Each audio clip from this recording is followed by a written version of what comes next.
What's up, guys? Jeff Cavaliere, ATHLEAN-X.com. So I said it, full range of motion is killing your gains, and it actually is true. Now, there is no bigger believer in the benefits of full range of motion on an exercise for getting not only maximum strength gains and size gains, but also for keeping you safe. As a physical therapist, it matters to me that you're not just gaining, but that you're staying healthy in the process. But if you're confusing full range of motion of a joint with full range of motion of an exercise, I can promise you you're leaving gains on the table. Here's exactly what I'm talking about. I'm going to demonstrate first and foremost with a pretty easy exercise to demonstrate on. It's actually one of the better tricep exercises that people tend to skip. And it's a tricep kickback. Okay, now the issue is, what is the range of motion of the joint that's doing the work here? If the joint that's doing the work we know is the elbow, and it can fully flex and it can extend all the way back. But that doesn't mean that the tricep kickback requires that you go through full joint range of motion to do it. It requires that you go through full exercise range of motion on a tricep kickback, which is a lot different. Some people would call this half repping, but I'm telling you it's a full rep. You don't want to go past here. You start here, you go back into contraction here, and you come back to here again, where the dumbbell is parallel to gravity. And then you go back up again. And then you come down. It's a short range of motion. This is a contracted position exercise where peak tension occurs here in the contracted position. What most people do is they keep going all the way up to here, and then they go up, and they go here, and they go up, because they think that full range of motion of the elbow is what's necessary, but really all I'm doing is a hammer curl from here to here. I'm not working my triceps, okay? But there's other places that this rears its ugly head too. And one of them is a surprise to a lot of people, and it's a shoulder press. So when we shoulder press, a lot of us will go like this. First of all, don't go with your elbows back behind your head. Okay, the elbows traveling behind your head. For a lot of reasons we've already talked about on this channel about how that's not the safest position by a long shot for your shoulders. So you always want your elbows in front of your body, but how low? A lot of people will come all the way down and press up, and all the way down and press up. But what you're doing by doing that is you're giving the muscles a break for the bottom 20 or 30 degrees of that press. Because where you really want to be is right here.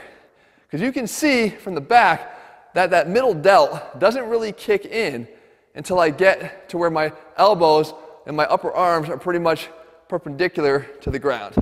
Okay, down here, they're pretty much in a more relaxed position, and then they kick in right here. They're relaxed at the bottom, they kick in right here. So what you want to do is you want to start pressing from here if you want to keep the tension on that middle delt. And you can see it contracting every single rep without taking a breather. And these are a lot harder. You probably have to decrease the amount of weight that you're using to accomplish this. But at the end of the day, we're not getting that brief rest on the bottom every single time. And now I want to kind of get even a little trickier, and that is on a side dumbbell raise. Now, with a side dumbbell raise, this shows you how even the same exercise done with different equipment can have a different impact.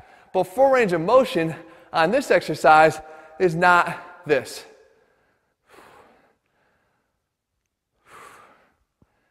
Okay? Why? Because from here to here, the arm is pretty relatively quiet. If I want to keep the tension and have constant tension on the delts here, then what I want to do is I want to start here and then come up to here. And then back down to here and come up to here. And instantly, why did this 15-pound weight become that much more difficult? Because I'm keeping constant tension on the muscles there in the shoulder. Now, if the purpose of your training was for overall strength, okay, or power, even in the press, coming down and using your legs and using your upper chest to press off of and recruit more muscles is a different goal. And that's a different purpose. But if hypertrophy, gains, are what you're after, then you need to start considering that full range of motion at a joint is not always necessarily full range of motion. What's the twist here with this one? Well, we know that the shoulder can go across the body. We saw how once you get down to midline here, you're losing the tension on the bicep, on the shoulder. But not if I was doing it with a cable. So now, if I do it with a cable, come around this way, Jesse, if I'm over here, now there is tension and stretch on this muscle at the same time. Because as long as I'm pulling in this direction a little bit, I've got adduction, which is stretching the shoulder here, but I've got tension too. Okay, so the increased range of motion on a cable side lateral raise is here to there. And back down, you can see all that tension down, down, still there and lengthened, okay?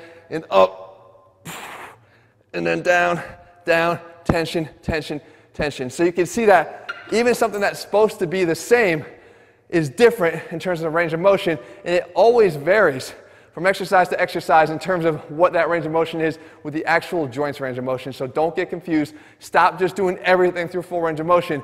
Learn what the actual full range is on that exercise, and I promise you, you're going to get more out of it. I say it all the time, guys. It's not what exercises you do, it's how you do them. I'm happy to show you how to do all of this step by step. Our ATHLEAN-X training program. Click over here. Make sure you head over there and start training with me every single day. If you haven't already, subscribe to the channel so I can make sure that you see every one of our videos. I said it last video. If you don't do that, you're going to hate yourself, I promise you. And in the meantime, if you haven't seen our latest video, you can click up here and watch that too. All right, guys, see you soon.